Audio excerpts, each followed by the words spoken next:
Welcome back to Inside the Philippines. I'm glad you're here. Now, if you've been watching this channel for a while, you'll know we've covered a lot of ground. Online romances that started with good morning messages and ended with empty bank accounts. Bar girl situations that got complicated in every direction. Business ventures, property disasters, visa nightmares. We've heard from men who came here chasing love, chasing adventure, chasing something they couldn't quite name. But today's story is different, and I want you to pay attention to that word different, because it's going to come up again before we're done. Today we're hearing from Brendan. He's 65 years old. He's from County Roscommon in Ireland, and if you don't know where that is, picture green fields, a small town, a life built with your hands and your back, and 30 years of showing up. Brendan spent most of his working life underground at the Arigna coal mines, one of the last men out when those mines closed for good. He is not the kind of man who gets swept up in things. He is not the kind of man who chases dreams or makes impulsive decisions or lets his heart run ahead of his head. He came to Manila for one reason, not a woman, not an adventure, a number. €600 a month. He'd seen it on YouTube, and he'd done the maths, and it added up, and for a man in his situation, that mattered more than you might think. What happened next is something I want you to hear from him directly. I'll tell you this much. By the time Brendan's story was over, he'd lost something that can be counted and something that can't. And if you're watching this right now at any hour of the night doing your own arithmetic about a retirement somewhere warm and cheap and far from home, this one is for you specifically. Here is Brendan's story, in his own words, right. I'll start from the beginning so. My name's Brendan. I'm from outside Boyle, which is in Roscommon in the west of Ireland, and I don't expect most of you will know where that is, and that's fine.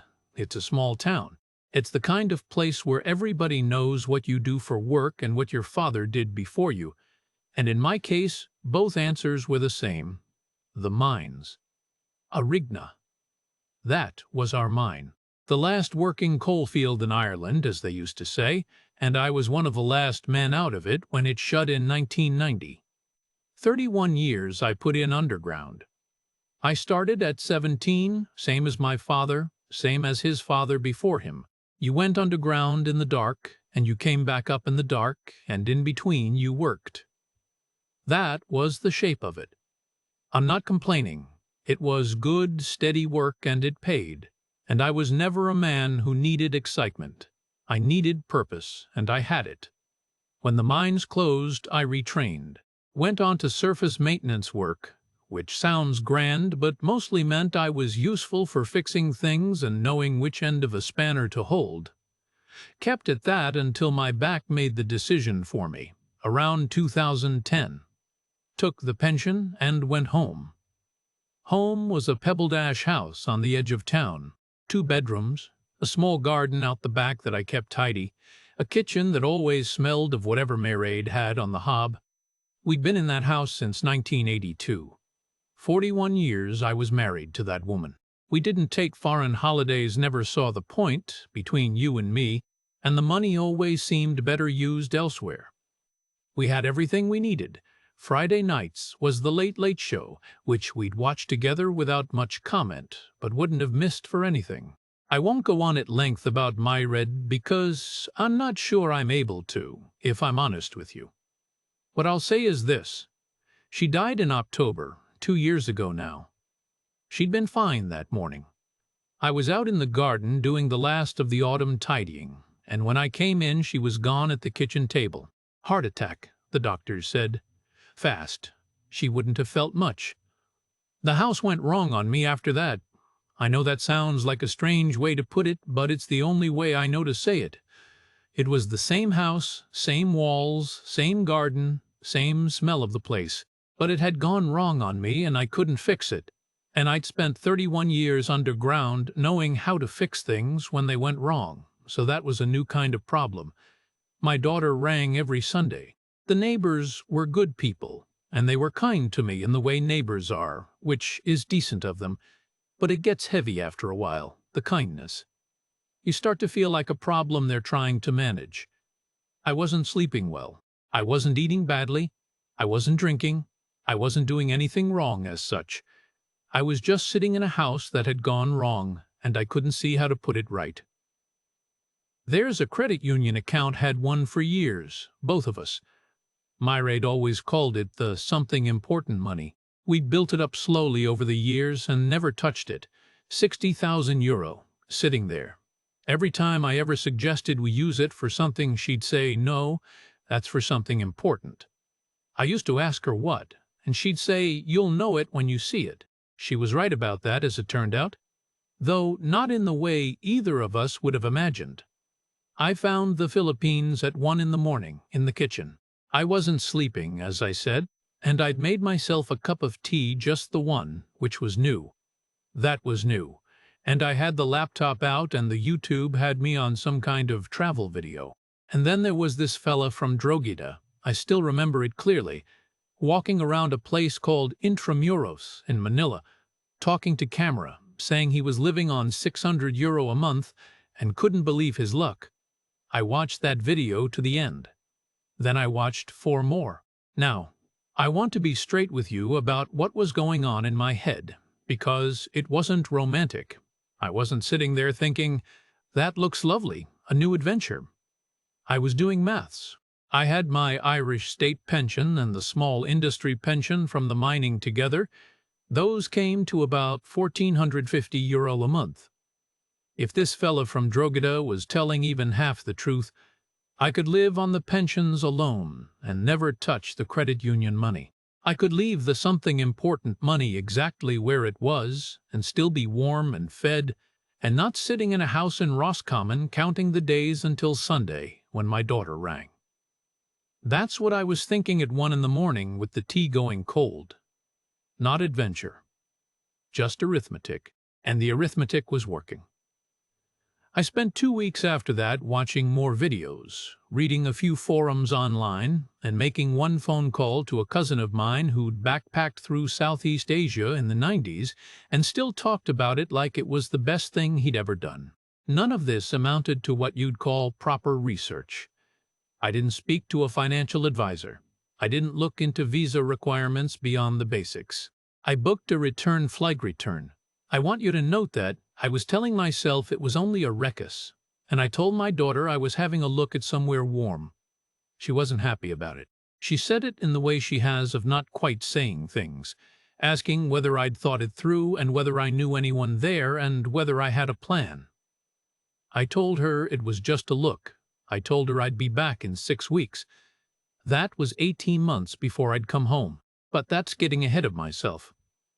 The flight from Dublin to Manila goes through Abu Dhabi or Dubai or somewhere else, warm and bright and full of people who look like they know where they're going. I had a window seat. I slept for most of it, which was more than I'd managed in my own bed for the better part of a year. Ninoy Aquino International Airport arrives before you're ready for it. You come off the plane and the air hits you first. Warm and thick and not unpleasant, like walking into a room where someone's just been cooking. Then the noise. Trolleys and announcements and families greeting each other with the kind of volume that suggested they'd been apart for years rather than hours.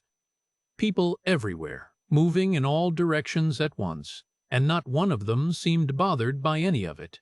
I stood in the arrivals hall with my one bag and my printed hotel confirmation, and I thought, right then, I wasn't overwhelmed, I want to say that. I'd worked underground for 30 years with men who'd panic when things shifted and men who wouldn't. I learned early on which type you wanted beside you, and I learned early on which type I was. I was curious about the airport. I watched the jeepneys outside these wild painted vehicles, covered in chrome and slogans and pictures of the saints, and thought they were the most interesting-looking things I'd seen in some time. I'd booked a hotel in Ermita, which is one of the older districts of Manila, on the recommendation of a forum post I'd read at 2 in the morning. Mid-range, the post had said. Clean, central, safe enough.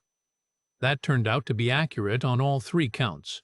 A small room with a good air conditioning unit and a window that looked onto a side street where someone was selling fish balls from a cart from about 7 in the morning onward. The smell would wake you before the traffic did. The first week I just walked. That was my plan, and I stuck to it. I walked Ermita. I walked down to Roxas Boulevard along the bay. I walked up through Paco and Pandacan and got myself thoroughly lost twice and found my way back both times, which felt like an achievement. The heat was serious, 32 degrees by mid-morning and humid in a way that Roscommon had never once prepared me for. I sweated through 2 shirts a day for the first week. After that you adapt, or you adapt enough. What I was doing, if I'm honest, was the actual maths. The YouTube maths, tested against reality. Breakfast at a local place near the hotel, a plate of sinangag, that's garlic fried rice with a fried egg and a small piece of tocino, which is a sweet cured pork they do here, and a coffee. That came to 85, which is about €1.40. Lunch from a turo, which is a canteen-style place where you point at whatever's in the trays. I had pork adobo and rice and a bottle of water for €1.20, roughly €2. Dinner.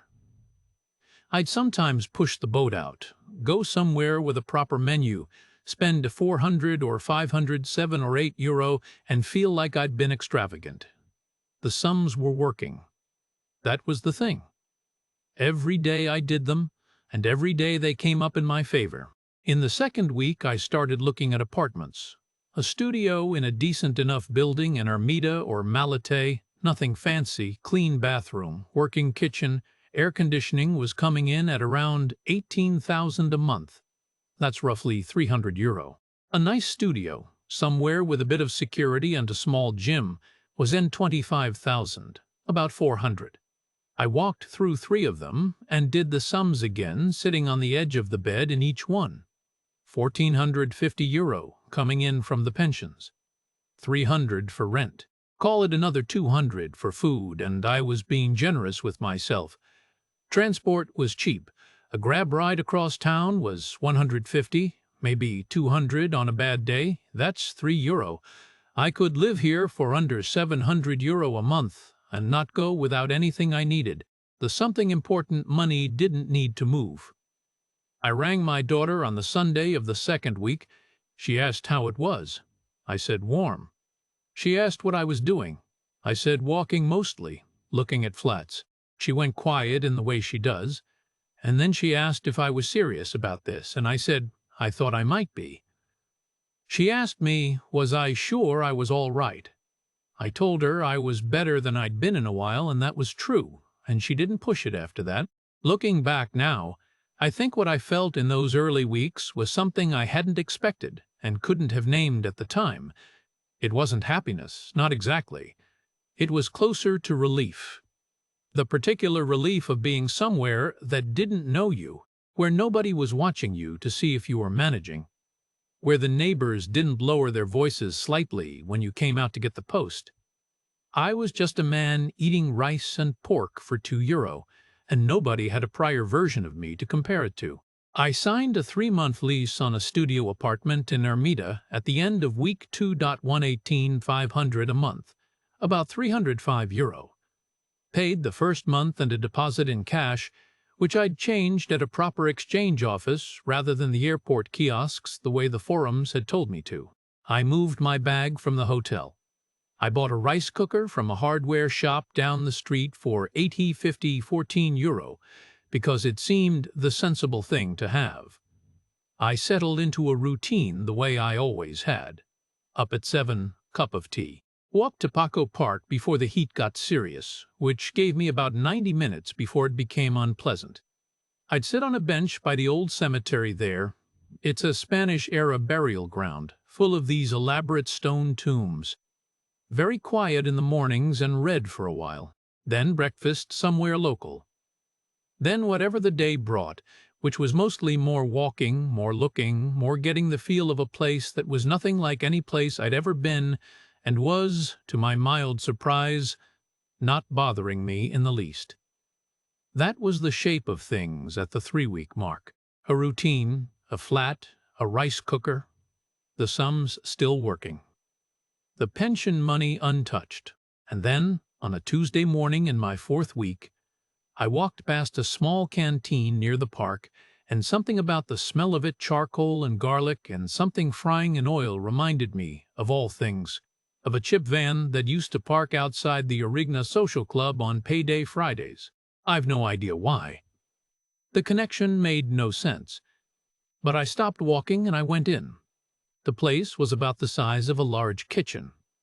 4 plastic tables, a few mismatched chairs, a glass counter with trays of food behind it, and a chalkboard on the wall with the day's offerings written in Filipino.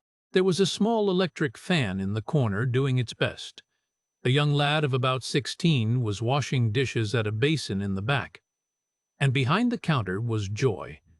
I'll describe her the way I actually saw her, rather than the way a man might describe a woman he's romanticizing.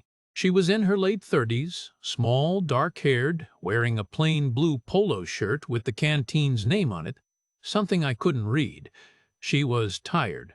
You could see that clearly. It was 9 in the morning, and she already looked like she'd been working for 2 hours, which she probably had.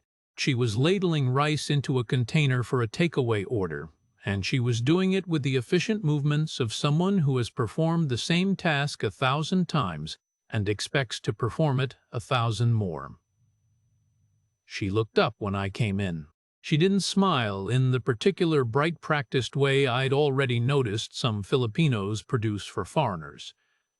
She just looked up and waited. I said I wasn't sure what was good. She said everything was good, that's why it's on the menu. I said fair enough, and asked what she'd recommend. She said, did I want rice or noodles? I said I didn't mind. She said, that makes you unusual. And then she turned back to the takeaway order. I laughed. I hadn't laughed at anything in some time, and it caught me off guard. I sat down, and I had the rice with chicken adobo 95, about €1.60, and it was exactly right, salty and a little sharp from the vinegar, and I ate all of it. I went back the next morning, and the one after that. Now here's the thing I want to be clear about, because it matters to everything that comes after. I am not a naive man. I am 65 years old, and I spent 31 years working underground in close quarters with all sorts of men, and you learn to read people quickly in that environment, because sometimes your safety depends on whether you've read them right. I knew, before I ever set foot in Manila, that there were dynamics here that could go wrong. Every Irish pub has a lad who lost his shirt in Thailand or paid for a girlfriend in Vietnam who had 3 others. I was not walking around the Philippines with my eyes closed. So when I tell you I watched for the signs, I mean that I actually did. I know what the signs are supposed to look like. The immediate warmth that's slightly too warm. The mention of money appearing early, woven into ordinary conversation. The story of an emergency that needs attending to, arrived at just when things are going well. I watched for all of it. Joy showed none of it, not in those first weeks.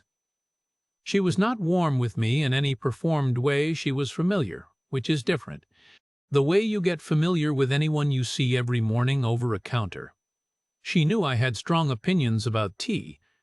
She started keeping a box of proper tea bags, not the local ones, specifically for me, and she charged me 20 extra for the privilege, which I considered entirely fair. She asked questions about Ireland that seemed genuinely curious rather than strategic. She knew Ireland as a place people emigrated to, a country of nurses and builders and people sending money home, which is a fair enough understanding from the outside, and she asked about that, whether I knew people who'd left, whether the mines had changed the town. She listened to the answers. Her phone, I noticed, was always face down on the counter when I was there. I filed that away without deciding what to do with it. At the time, I told myself, she's a private person, which may even have been true. After about 2 weeks of morning visits, I mentioned, I don't know why, it came up in conversation that I'd worked underground for most of my life, and that one of the things about it was that you genuinely missed the sky. not in a romantic way, just as a physical fact. You'd come up from a shift, and the light was always a slight shock, even after 30 years. She didn't say anything immediately. That evening, she sent a photograph to my phone, a sunset over Manila Bay, the water going orange and red, very wide and open. She said, "There's your sky." I looked at that photograph for a while before I replied. There's a man I should mention. I'd found a small expat bar not far from my apartment, the kind of place that opens at 4 in the afternoon for retired foreigners who want a San Miguel that doesn't cost hotel prices. I started going occasionally just for the company. There was an Englishman there, a retired secondary school teacher from somewhere in the Midlands, been in Manila 8 years. Decent man. Sharp, in the quiet way that teachers often are. About 6 weeks in, after he'd seen me come in looking reasonably contented a few times, he bought me a beer, and he said something careful and considered to me. He framed it gently. He said there was a particular kind of arrangement that was common here, and that it was worth being clear in your own mind about what kind of situation you were in. He wasn't unkind about it. He wasn't suggesting joy was terrible. He was just noting that he'd seen the pattern many times. I told him I appreciated it. I told him I didn't think he knew joy. He didn't argue. He just nodded and let the subject go, the way a sensible man does. The rent situation happened around this same time. Joy mentioned, factually and without drama, that her landlord had increased the canteen rent without the required notice. A jump of 3,000 for the week, about €50, while she sorted out the new terms. She told me the way you'd tell someone a piece of news rather than the way you'd ask for something. I asked the figure. She told me. I gave her €6,100 and told her to keep the rest in case there were other costs. 3 days later, she pressed 3,700 back into my hand and said she'd only needed the 1 week covered, the paying back. I want you to understand how much weight I put on that. It is the detail I kept returning to for months afterward, whenever doubt crept in. She paid it back without being asked. In my experience, the people who intend to take from you don't do that. I told myself, this is what different looks like. I wasn't lonely when I was with her. I want to say that plainly because it's the most honest thing I can tell you about that period. I'd been lonely for 18 months in a house in Roscommon. Not dramatically, not in a way I'd have named out loud, but the loneliness was there like a low-pressure system that never quite moved on. Sitting in that small canteen with a cup of tea that had cost me 20 extra pesos and a woman who asked sensible questions about coal mines, it was gone. Not replaced by anything grand. Just gone. Which was, at that point in my life, more than enough. There was a small framed photograph above the cash register. The Santo Niño, the child Jesus, as venerated here, dressed in gold and red robes. I asked her about it one morning.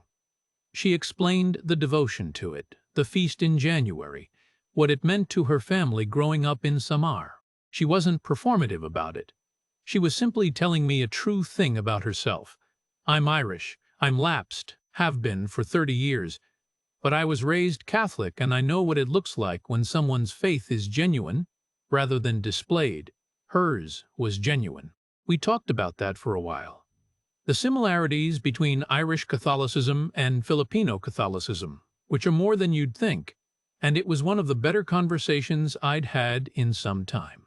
Looking back now, I understand that none of these things, the paying back, the faith, the lack of performance, were proof of anything except that she was a particular kind of person, in a particular kind of situation.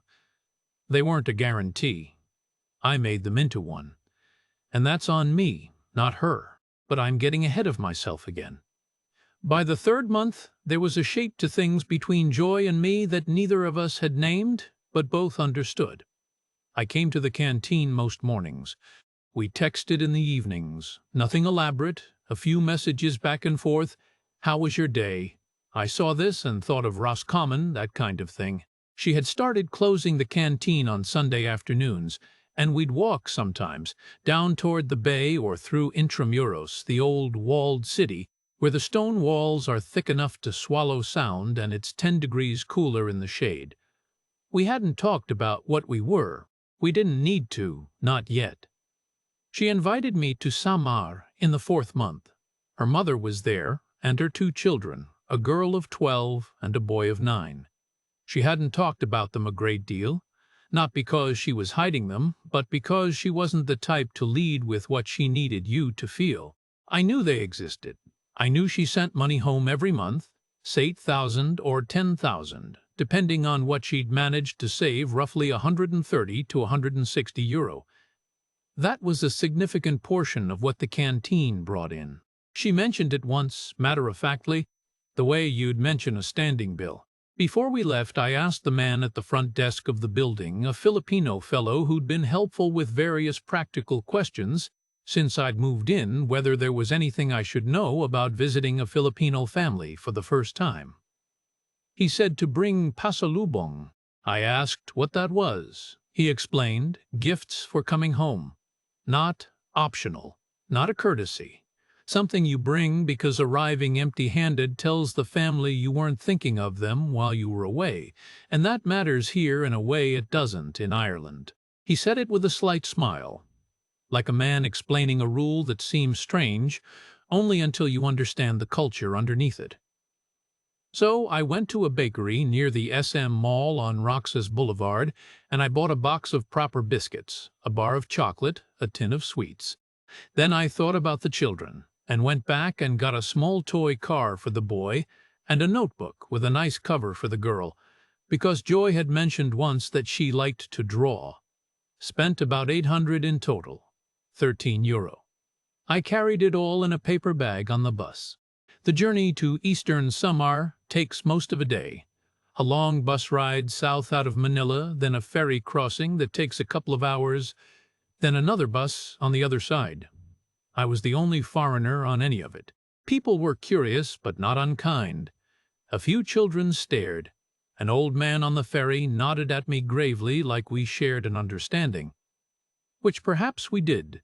The landscape changed as we went, less concrete, more green, mountains in the distance, the sea occasionally visible through gaps in the trees. It was genuinely beautiful. I want to say that clearly, because it's easy to look back on a thing that went wrong and forget that parts of it were genuinely good. Joy's mother's house was a 40-minute tricycle ride from the ferry terminal, down a road that got narrower as we went. Concrete block construction, 2 rooms, a kitchen area out the back under a corrugated iron extension. It was modest in the way that isn't a polite word for bad. It was simply what it was, functional and clean, with a statue of the Virgin Mary on a small shelf and a calendar from a local bank on the wall. The mother, Ligaya, was a small woman of about 70 who shook my hand with both of hers and then said something in Ware, the local language, to Joy, who translated. She said I looked like a man who worked with his hands, and she approved of that. The children were shy for about 20 minutes. Then the boy spotted the toy car and forgot to be shy entirely. Ligaya fed me for 3 hours. This is not an exaggeration. There was rice, and there was fish cooked in vinegar and garlic, and there was a whole roasted chicken that I strongly suspected had been purchased specifically for this occasion. And there was a sweet purple yam dessert called Halo Halo, which I'd never had before, and which was served in a large glass, with shaved ice and condensed milk, and I couldn't identify half of what was in it but ate all of it anyway.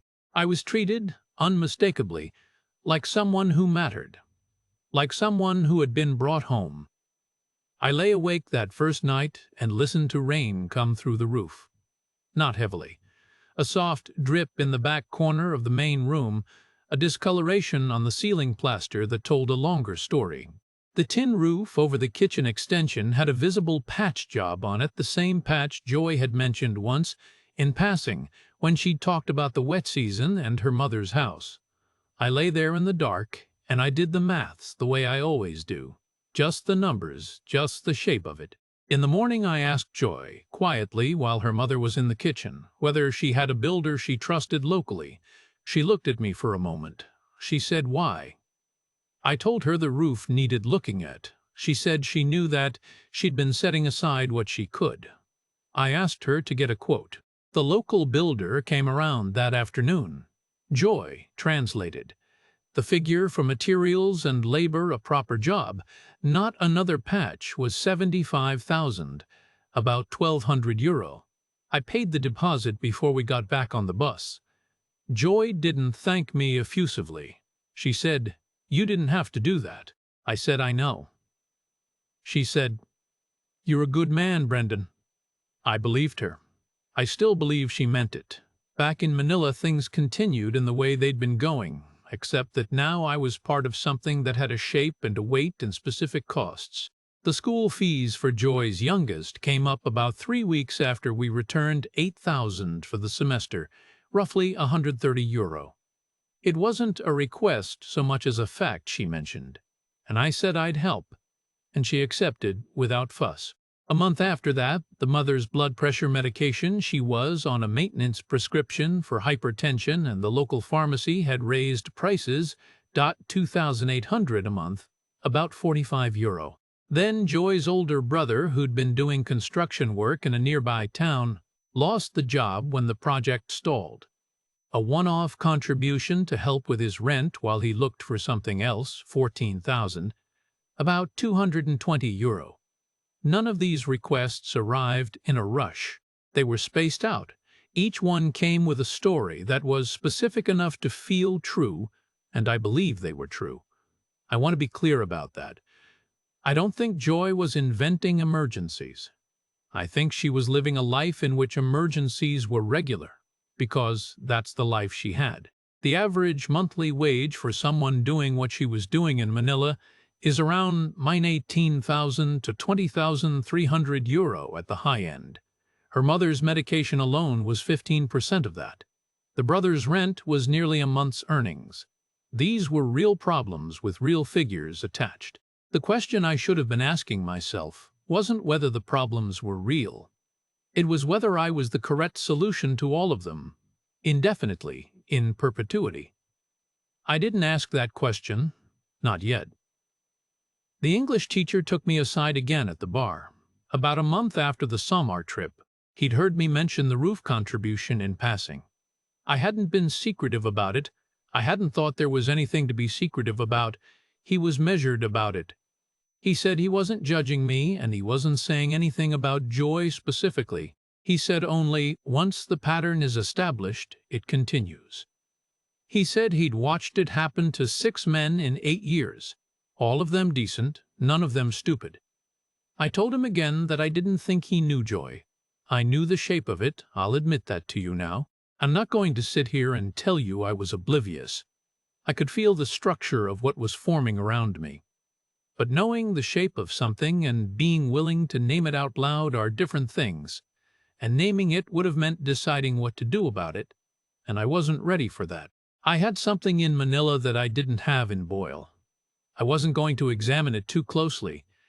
And then around this time, maybe a week or so after the conversation with the English teacher, I asked Joy directly whether there was anyone else. I don't know what prompted it. We were sitting in the apartment after dinner, and I just asked, plainly, the way I ask things. She didn't answer immediately. She looked at me and she said, "I would never disrespect you." That's a technically accurate statement in a way that answers nothing. I knew that when she said it, I accepted it anyway because it gave me somewhere to put the question. And I didn't ask again. Between months 5 and 10, I was sending an average of about 40,000 a month to various needs. That's roughly 650 euro. School fees, medication, the occasional thing that came up. I want to be straight about what that felt like from the inside because it didn't feel reckless. It felt like what you do, the way a decent man supports the people around him.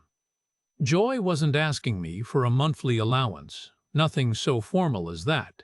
It was more like being woven gradually into the fabric of a family's ongoing expenses, a thread at a time. I know how that sounds. I know. To put the figures in context, €650 a month is less than a week's rent on a one-bedroom apartment in Dublin. It's about what I'd have spent on heating oil and electricity through an Irish winter. In the Philippines, spread across school fees and medicine and the occasional crisis, it covered several lives. I told myself that. I told myself it often. The relationship itself, during this period, was the best it ever was. Joy was staying over at the apartment 3 or 4 nights a week. We cooked together. She was teaching me to make sinigang, the sour tamarind soup that I'd eaten in her canteen dozens of times, and I was a slow pupil because she insisted on doing it from scratch rather than from the packet. She taught me Tagalog words and laughed at my pronunciation. I told her about the mines, about what it was like to go down in the cage in the morning, the particular silence underground when the machinery stopped and there was nothing but the weight of the rock above you. She asked questions nobody had ever asked me about it. What did it smell like? Was it frightening? Did you ever get lost in the dark? Myraid had known the mines so well she'd never needed to ask. With Joy, I was explaining it for the first time, and there is something in being heard for the first time that you don't expect at 65. That period, months 5 to 10, is the one I'd choose to remember if I could choose. That's all I'll say about it. Month 10 is when Joy told me about the house. Her mother's health had been declining.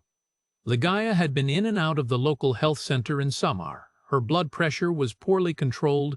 Her mobility had gotten worse. Joy said she wanted to go back to care for her. She couldn't keep running the canteen in Manila and leave her mother in the care of the brother and the sister-in-law who had their own problems. She felt the pull of it. That's not manipulation, that's Filipino family obligation as it actually functions, the genuine article, and I understood it as such. The problem was the house. We'd fixed the roof, but the structure itself was what you'd call adequate on a generous day. 2 rooms, no insulation. The kitchen extension was corrugated iron on a hot island in the Philippine summer. Ligaya needed proper rooms, a proper bathroom, somewhere she could recover from illness rather than endure it. Joy said her savings had come to about 60,000, roughly €1,000. Her siblings could contribute 20,000 between them. She didn't know how they'd manage the rest. She wasn't looking at me when she said it. She was looking at her hands on the table, the way she looks when she's carrying something heavy. She said she didn't know how they'd manage it. That was all. She didn't ask. I offered before she finished the sentence. The builder's quote came in at $680,000 for a proper 2-bedroom concrete structure on the family land, just under €11,000. With Joy's savings and the family contributions, the gap was about 40,000. That's €8,700. I covered it and told her to keep the family contributions for furnishing the place. I want to address something here because it matters, and I didn't understand it at the time. When I offered to help with the house, I said because it seemed reasonable to me that I'd like my name on the paperwork, as a kind of security. Not out of distrust, just because that's how a sensible man thinks. I was putting nearly €9,000 into a building, and it seemed natural to have something to show for it. Joy arranged for a local lawyer to look at it. The lawyer found through a neighbor in Samar, not a specialist in property or foreign investment, explained that a foreigner cannot own land in the Philippines. This is the law, flat out. Foreigners can own condo units but not land, and a house built on family land is attached to the land. He offered a workaround. My name could be listed as a creditor on the structural documents, a kind of informal acknowledgement that I'd funded the construction. He made this sound more protective than it was. I half understood what he was telling me and let the rest go because I wanted to proceed, and the paperwork gave me somewhere to put my unease.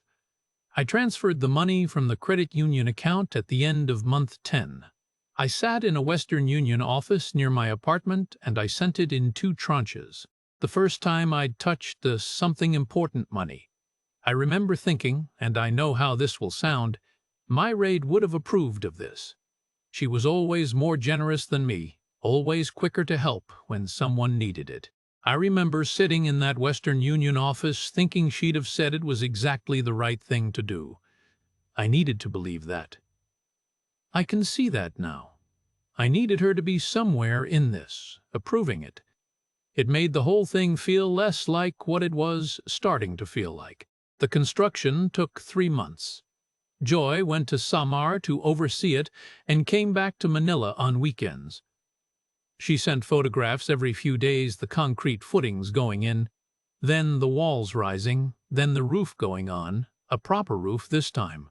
She called me one evening from a video call and turned the phone around to show the kids standing in what would become the new living room, the walls still bare concrete, the boy pretending the space was a football pitch.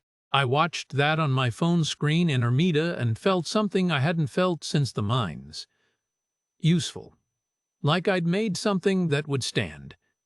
The house was finished in month 13. Joy sent a photograph of herself and her mother standing in front of the new front door. Ligaya was smiling. Joy had her arm around her. They were squinting slightly into the sun. I printed that photograph out at a shop near the park. Cost me $2.5. I put it on the wall of my apartment beside the window. I didn't know, when I put it up, that it was the last good thing I'd feel about any of it. The shift was gradual. That's the thing about this kind of ending. It doesn't announce itself. It just quietly changes the temperature of things until one day you realize you're cold and you've been cold for a while. Joy's visits to Manila dropped off after the house was finished. She was back in Samar, caring for her mother, which was the plan, and was reasonable. At first, she came back on weekends, every Friday on the bus and ferry, back by Sunday night. Then it became every other weekend. Then once a month. Each time there was a reason her mother had a bad week. The children needed her. The canteen in Manila was being managed by her cousin now, and there were problems with the stock. Always a reason. Always a reason that made sense on its own.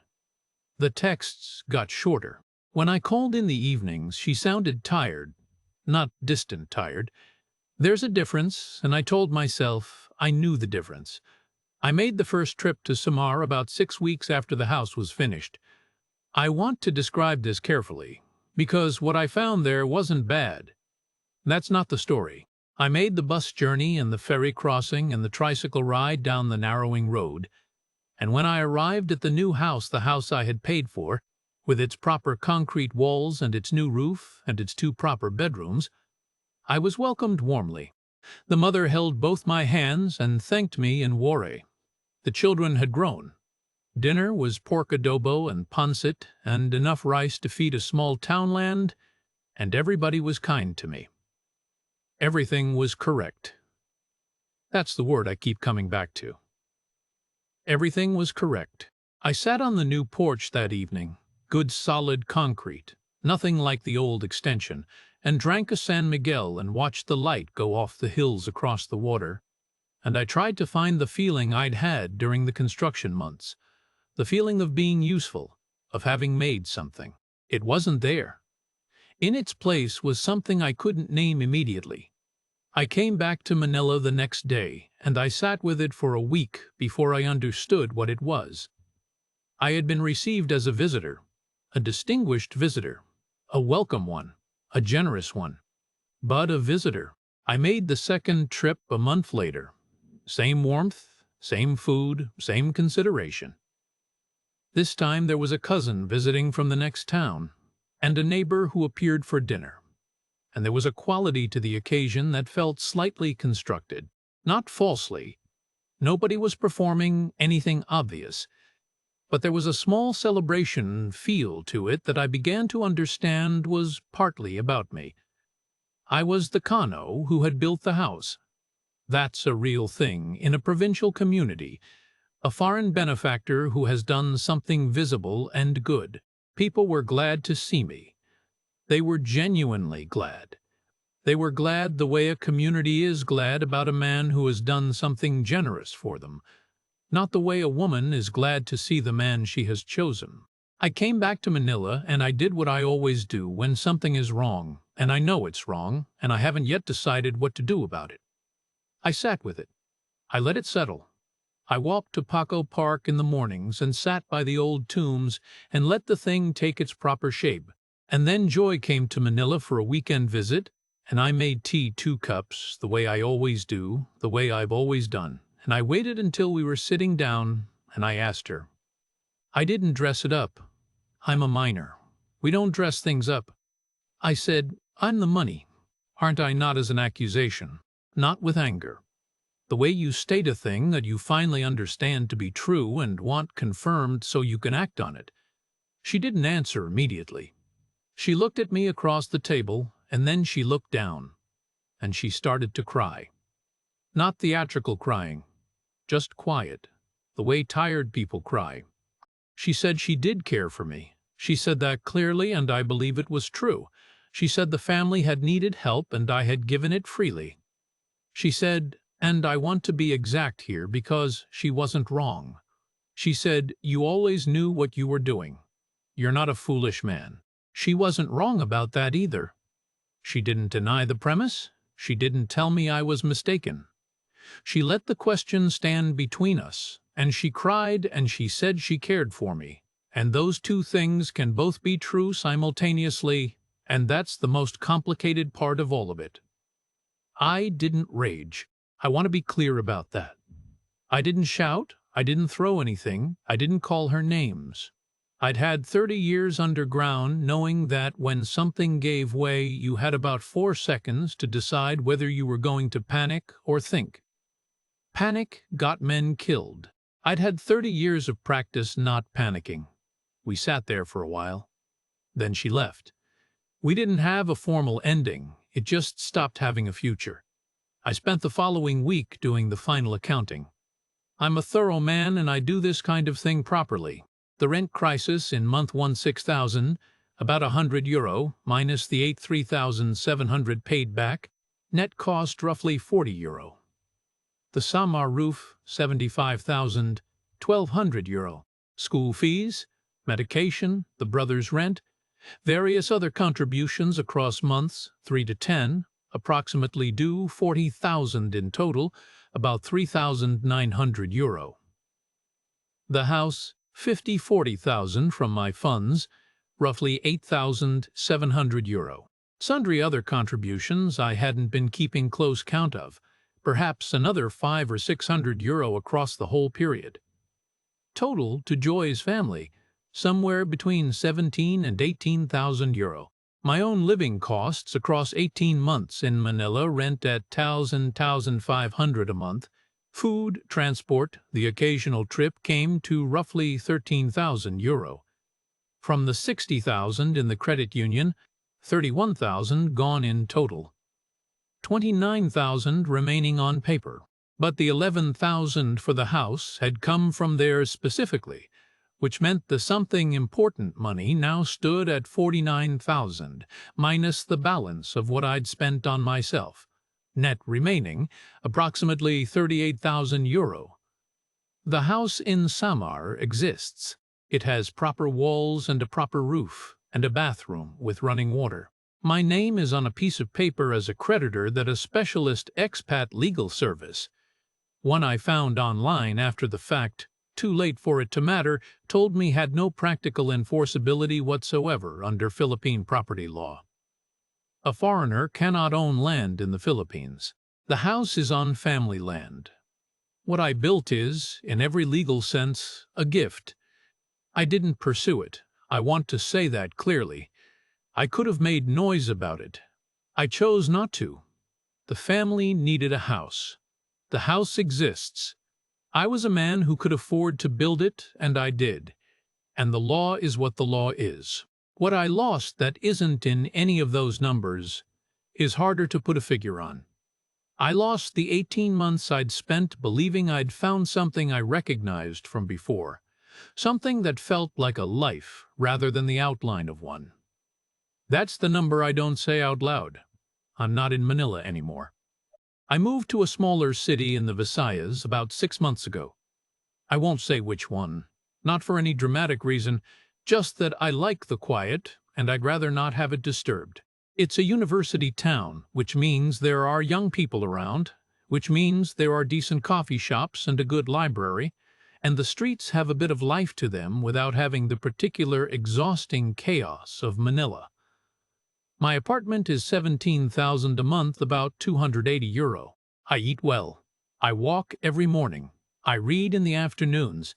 The pensions cover everything with about €200 left over each month, which I'm putting aside. The 38,000 is mostly still there. I've been careful. I ring my daughter on Sundays. She knows most of the story now. She was careful about it when I told her, careful the way she's always careful with me, not saying more than she means. She said she was glad I was all right. She said she wished I'd rung sooner.